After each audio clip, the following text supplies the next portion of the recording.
Muy buenas, ¿qué pasa, cosmonautas? ¿Todo bien? ¿Todo de booty? Espero que sí. Le toca ya el turno a esta tercera entrega de la guía definitiva de los X-Men. Vamos a darle un vistazo en detalle al material incluido en este tercer y último tomo de la Patrulla X clásica. Eso sí, te recomiendo que si no te has visto los dos primeros vídeos, bueno, pues vayas corriendo a verlos. Te dejo por aquí el enlace del primero. Ahora vuelves. Por cierto, yo soy David García y esto es Cosmic Comics.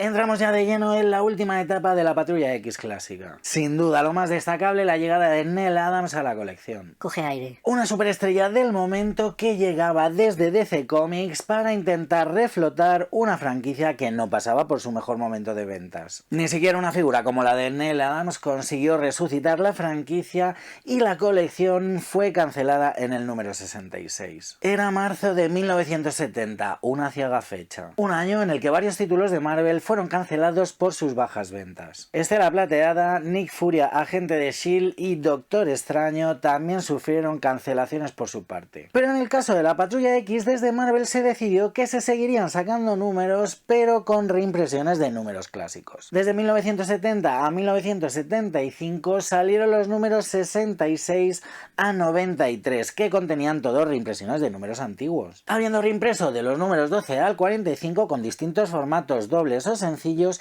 y todos ellos con nuevas portadas distintas a las originales. Y con distintas portadas, En mayo de 1975 sería publicado el Giant Size X-Men y en agosto de ese mismo año el número 94 de la colección X-Men, lo que supondría la llegada de nuevas historias. Y con esto...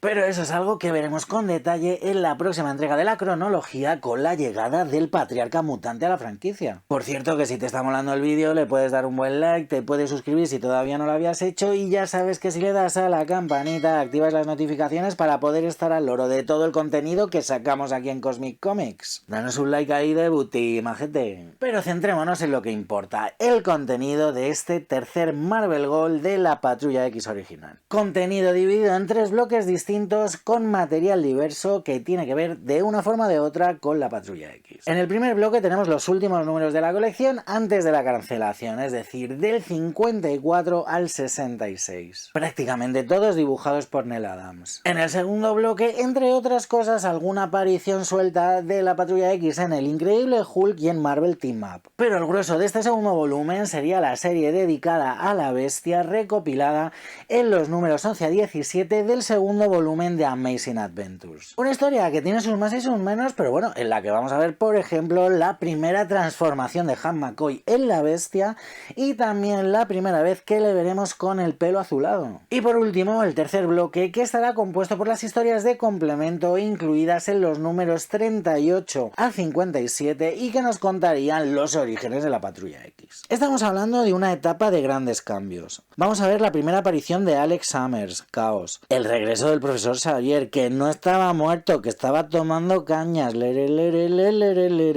Y no será la primera vez que finja su muerte, que ya sabemos cómo es nuestro querido y odiado profesor. Vamos a ver el regreso del Juggernaut, los Centinelas o Cazar. Y por supuesto la creación de un personaje tan icónico, al menos para mí, como es Sauron. Una etapa que se caracteriza en los números de la colección regular por el dibujo de Neal Adams. Un dibujo mucho más moderno, más dinámico y con una serie de juegos narrativos no vistos antes. Aunque es verdad que a nivel argumental seguimos encontrándonos con algo similar al tomo anterior. No hay que olvidar que sigue por aquí Roy Thomas en la mayoría de los números, pero en cuanto a lo gráfico el cambio sí que es espectacular. Esta es una etapa en la que la continuidad es ya algo asentado, en la que cada número desemboca en el siguiente hilando diferentes arcos argumentales. Si bien las historias siguen adoleciendo de cierto carácter naif, bueno, a nivel gráfico vamos a ver una revolución no vista antes en la franquicia mutante. No vista antes en el... Sumerjámonos ahora en este primer bloque que contiene los números de la colección regular antes de la cancelación. El primer arco argumental estará desarrollado en los números 54, 55 y 56 y vamos a ver la primera aparición de Alex Summers, Caos. Vamos a descubrir que Cíclope tiene un hermano pequeño y precisamente será en su graduación donde las cosas se van a poner muy feas con la llegada del faraón viviente. Un Alex Summers que precisamente será la víctima de este faraón viviente, que tendrá poderes hipnóticos. Cuando la Patrulla X se entera, irá corriendo a socorrerle e intentar liberar a Alex de las garras del villano, y será entonces cuando descubramos que le tiene retenido porque Alex también es mutante y tiene un gran poder que acumula de los rayos cósmicos que llegan a la Tierra. En el número 56 será cuando llegue Neal Adams a la colección, dándole otro ritmo y otra forma distinta de expresión muchísimo más moderna. El faraón viviente se transformará gracias a la energía mutante de Alex Summers en el monolito viviente, un gigante que se las hará pasar canutas a nuestro querido equipo, que observará impotente como todo el complejo en el que estaba secuestrado Alex Summers será destruido con el hermano de Scott dentro. El siguiente arco argumental transcurrirá en los números 57, 58 y 59, con la vuelta de los Centinelas. Aquí ya estamos totalmente enamorados del estilo y las formas narrativas de Neal Adams. Sin desmerecer en absoluto el trabajo del resto de autores que han trabajado hasta ese momento en la franquicia, el trabajo de Adams es espectacular y totalmente renovador. No se había visto nunca nada ni parecido así en un cómic de la Patrulla X. Y según terminan los problemas con el monolito viviente, llegan los Centinelas. Descubriremos que Alex Summers ha sobrevivido a las ruinas del complejo en el que estaba retenido y veremos cómo el sentimiento antimutante vuelve a primera fila de la historia una vez más. Entrelazando con el arco argumental anterior y el siguiente, aparece Larry Trask, hijo del desaparecido Bolivar Trask, para traer de vuelta a los temibles Centinelas. Este ha sido quizás el arco argumental que más me ha gustado de esta corta etapa. Explora bien los miedos de los humanos frente a los mutantes, en una dinámica que ya no dejaremos de ver durante toda la etapa de Chris Claremont. Una historia que sigue girando en torno a Alex Summers, que ya adopta el nombre de Chaos, Havoc en el original, y en la que veremos por primera vez su traje. Un trabajo de diseño genial y totalmente icónico de la mano de Neal Adams. Es curioso que dinámicas entre personajes como Lorna Dane, Polaris, Alex Summers y Bobby Drake, que veremos repetidas muchos años después, tienen su origen en estos tres números. Otra de las primeras apariciones históricas de este tomo es en el número 60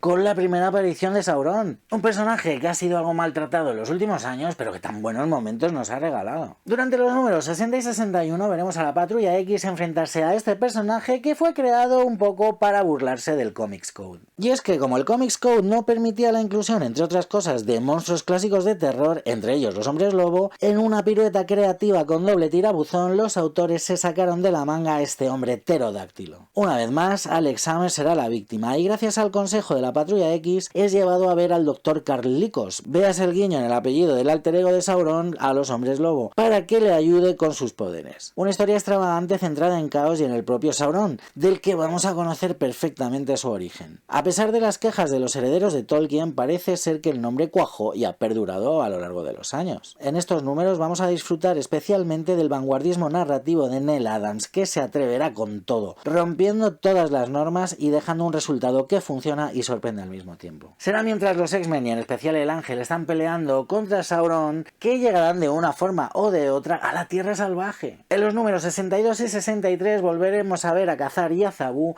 y nos internaremos en los extraños parajes de la Tierra Salvaje. Aparición del misterioso personaje El Creador, una especie de Dr. Mengele de la Tierra Salvaje que está creando una serie de mutantes, los mutados de la Tierra Salvaje, entre los que vamos a ver personajes tan peculiares como Gaza, un gigante ciego que puede ver mentalmente, Anfibio, un hombre rana, Barbarus, que tiene 4 brazos, o el inquietante Niño Listo, con las capacidades de una computadora y las emociones de un niño. Los encuentros con Kazar para la Patrulla X nunca han sido especialmente fáciles. El señor de la Tierra Salvaje es poco amigo de las criaturas de la superficie y su carácter arrogante y autosuficiente no hacen que fluya la comunicación. En todo caso, el Ángel, rescatado por este temible creador, irá a enfrentarse a sus compañeros de la Patrulla X para después quedar desvelada la identidad de este peculiar creador de mutantes. Mucho sabor a aventura, un toque pulp y extraño que hacen de estos dos números de los más disfrutables de esta etapa. Los 3 próximos números, los últimos ya antes de la cancelación, aunque es cierto que tienen cierta continuidad,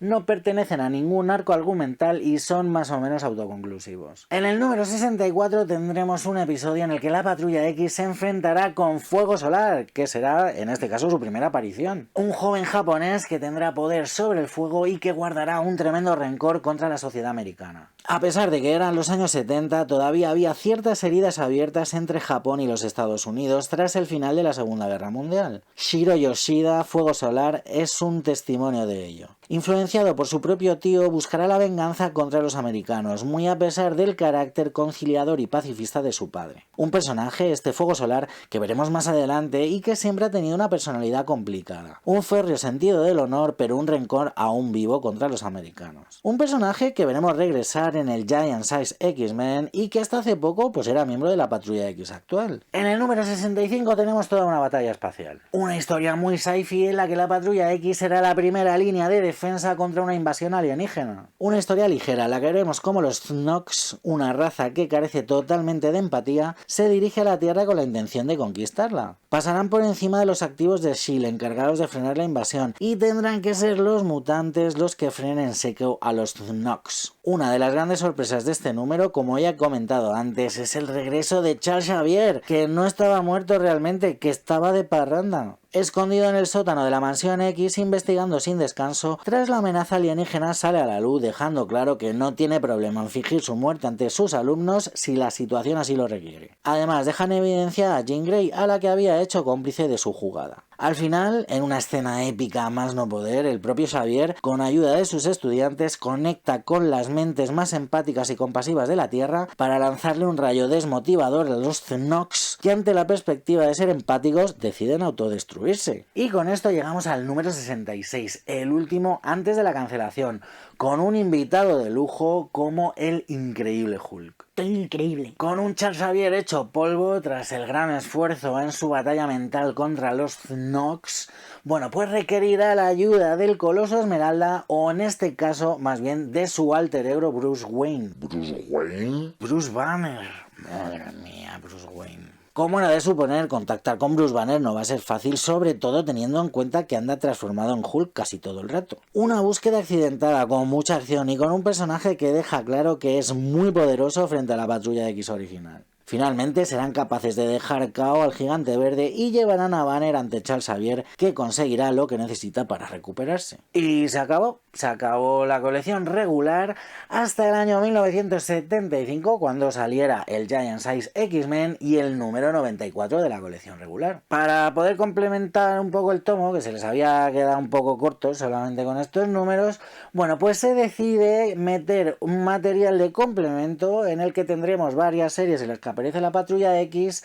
y sobre todo la serie de la Bestia, publicada en el segundo volumen de Amazing Adventures. ¿Y qué más hará este tomo después del último número de la serie antes de ser cancelada? Pues si terminamos la colección de la Patrulla X con una aparición de Hulk, en este caso tenemos una aparición de Chaos y Polaris en el número 150 de la colección del Increíble Hulk. Una historia sencillita en la que vamos a ver a un Hulk huyendo del General Ross una vez más, y su camino se va a cruzar con el de Chaos y Polaris. Mucho salto, mucho Hulk aplasta y un Chaos que tendrá que afinar su poder al máximo para poder hacer frente a uno de los seres más fuertes del universo Marvel. No es una historia en absoluto importante, pero sí que es cierto que es una buena forma de constatar hasta cierto punto la popularidad del nuevo personaje recién creado, hermano de Scott Summers. Y a continuación tenemos los números de la serie de la Bestia recopilada en los números 11 a 17 del segundo volumen de Amazing Adventures. Es curioso que intercalado entre el número 13 y 14 de Amazing Adventures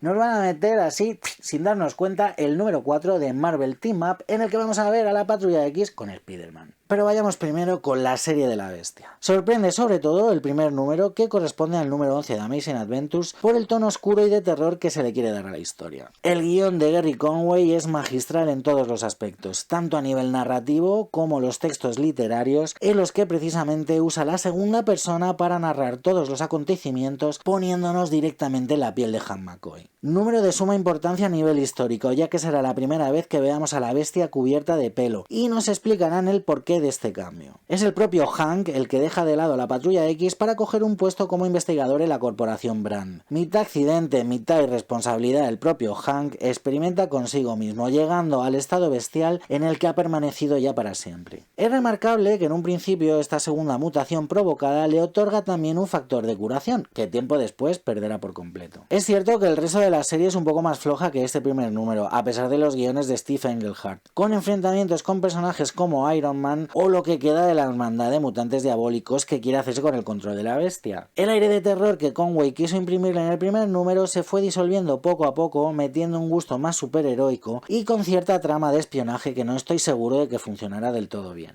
En todo caso, volvemos a ver a la bestia enfrentarse con Iron Man de nuevo, al que creía haber asesinado por medio de los engaños de mente maestra, con Quasimodo, el ordenador viviente, y un reencuentro con el ángel rememorando sus días como Hombre X, algo que quizás también choca un poco porque no es con Warren con quien más relación tenía Hank en la mansión Xavier, sino con Bobby Drake, Iceman. Como dato curioso, en el número 15 de este Amazing Adventures veremos cómo Hank vuelve a mutar y el pelo, hasta entonces gris, se tiñe del azul que conocemos todos y que mantiene en la actualidad. También veremos a la bestia ya al final de la serie enfrentarse contra un Juggernaut en una historia que sí merece la pena y que sorprende bastante en su conclusión. Veamos también este número 4 que nos han colado de Marvel Team Up de la Patrulla X con Spider-Man. Un número un tanto intrascendente para los mutantes, pero en el que vamos a ver cómo la Patrulla X salva a Peter Parker de Morbius. Otro de los movimientos para poder vencer la censura del Comics Code fue la creación de Morbius, que obviamente tiene todas las papeletas para representar a un vampiro sin serlo. En este caso pondrá a prueba la voluntad de Peter Parker infectándole para que sean los mutantes los que le salven. Después de haber tenido varios encontronazos, al fin la Patrulla X y Spider-Man pueden considerarse de algún modo aliados. También hemos visto intercalados, en este caso ya después de la serie de la bestia, números como por ejemplo el número 161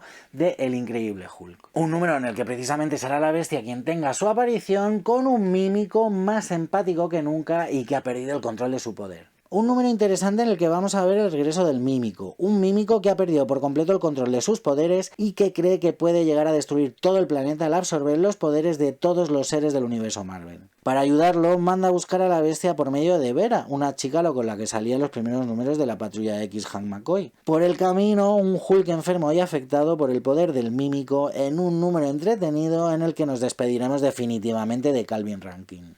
Bueno, definitivamente hasta la próxima vez. Otro número suelto que nos cuelan aquí es el número 23 del Marvel Team Up, en el que vamos a ver a la Antorcha Humana con el Hombre de Hielo. Dos héroes muy jóvenes con dos poderes que son como la noche y el día. Una aventura sencilla contra un personaje, Equinox, que precisamente combina los poderes del fuego y el hielo. La estructura es muy típica de encuentro entre dos héroes de distintos equipos, con un malentendido, un enfrentamiento y después una colaboración contra el villano de turno. Poco importante y un número bastante olvidable. A partir de aquí tenemos todas las historias de complemento que hemos obviado en tomos anteriores, que están recopiladas en este y que fueron publicando en los números 38 a 57. Unas historias de complemento que de forma continuada nos iban contando los orígenes uno a uno de los miembros de la Patrulla X. Empezaremos, como no, por Cíclope, el primer Hombre X, un Scott Summers que tendrá problemas tras mostrar sus poderes en público, que será secuestrado por un villano, el Diamante Viviente, y obligado a ayudarle hasta que el profesor Xavier interceda y le ofrezca un hueco en su escuela. El siguiente en ser rescatado por Xavier fue el Hombre de Hielo. Ya vemos aquí la vergüenza que sienten sus padres al tener un hijo mutante, aunque es cierto que lo defienden cuando una turba enloquecida pretende colgarle. Será Cíclope quien intente salvarlo y terminará por reclutarlo, obviamente, en la escuela Xavier para jóvenes talentos. El siguiente fue Hank McCoy, la bestia, nacido mutante debido a la radiación a la que está expuesta su padre. Veremos su faceta de estrella de fútbol americano y tendrá que combatir contra un maloso como el Conquistador, antes de ser seducido por la escuela del profesor Xavier. Y por último, las dos historias de origen más cortas. Por un lado, la del Ángel, que vemos que viene de una familia muy adinerada y cómo ha tenido que esconder sus dones, en este caso sus alas, para que nadie sospeche que es un mutante. Y es casi un insulto que la historia de Jean Grey cuente apenas con unas pocas páginas, en las que además de ver cómo se enfrenta a villanos y delincuentes con su poder telequinético, lo usa también para limpiar la casa o hacer una tarta de manzana. Tócate las narices. Y con esto queda totalmente completo este tercer y último volumen, este Marvel Gold de la Patrulla X original. Un tomo, como decía en un principio, un tanto extraño, y es que cuenta con muy pocos números de la colección regular y el resto son colecciones en las que participa algún mutante, la serie de la bestia y esos complementos que salían sí en los propios números de la Patrulla X que no vimos en el tomo anterior y que nos cuentan el origen de los personajes. Centrándonos Centrándonos en los últimos números de la colección regular que viene en el primer bloque, bueno, creo que es un broche de oro final tremendo que estén dibujados por Neil Adams. Se ve que Roy Thomas intentó modernizar la franquicia, actualizarla, trayendo nuevas ideas, pero bueno, la verdad es que no fue suficiente y este concepto no sería totalmente remendado hasta años después con la llegada del Patriarca Mutante. Pero esa es otra historia y deberá ser contada en otro momento. Seguramente el mes que viene, con la cuarta entrega de esta cronología mutante, esta guía definitiva de la Patrulla X. En el siguiente vídeo nos vamos a meter de lleno en la segunda génesis mutante contenida en este tomito, con el Giant Size X-Men como pistoletazo de salida y un nuevo equipo creativo que ya es historia. Considerada, si no la mejor, una de las mejores etapas de toda la franquicia mutante. Y nada, que por hoy ya me despido, cosmonautas, así que como siempre ya sabéis, leed muchos cómics, a ser posible de mutantes, e intentar ser felices. Y por cierto, no os perdáis este vídeo en el que os hablo de mis cómics favoritos, mis historias favoritas del universo Marvel. Un abrazo.